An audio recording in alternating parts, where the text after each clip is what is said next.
All right, and then if you go to settings, right under custom fields, there's this custom values. I would click on the folders here and then click on onboarding. Now you don't have to fill any of these out. If you left them all blank, everything would work fine. But I want you to know about this, and I would recommend filling this in if you have the information or as you get the information.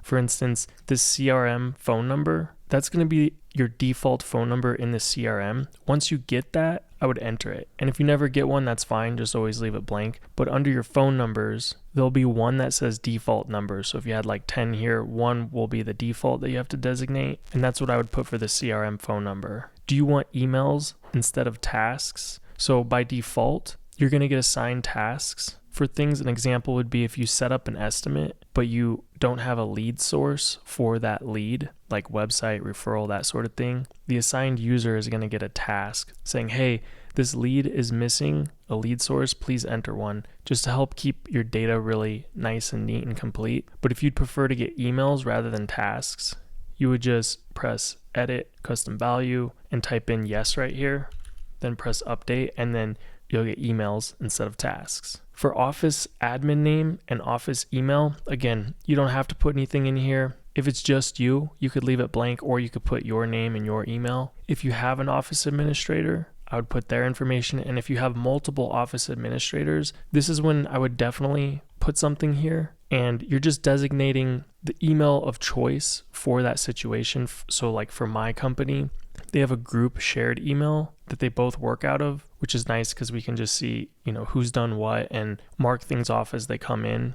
So that's the email address I put here. And then, if you had to choose, like if you were going to send an email and you wanted it to come from a person, put whoever you'd want there. Again, not a big deal if you fill that out, but it can be handy. I would definitely at least just put an email that you prefer certain like notifications and stuff to go to if you have multiple Office administrators. All right, and then these territory ones, you'll see how this ties together in a little bit. But what the CRM can do is like label who is the estimator based on a certain territory. So my company uses zip codes. I find that to be the easiest and best, but you can use other things, like you could use city names if you want. But I'll give you an example. We put in the zip codes for our North territory. So when a lead comes in and it has a North zip code, it'll immediately list the North estimator for that. So the easiest way I've found to enter these is I list them out in a Google Sheet or Excel file, and then I just go copy, go edit, and then paste. And the way you want it done is, just have the zip code with a space in between.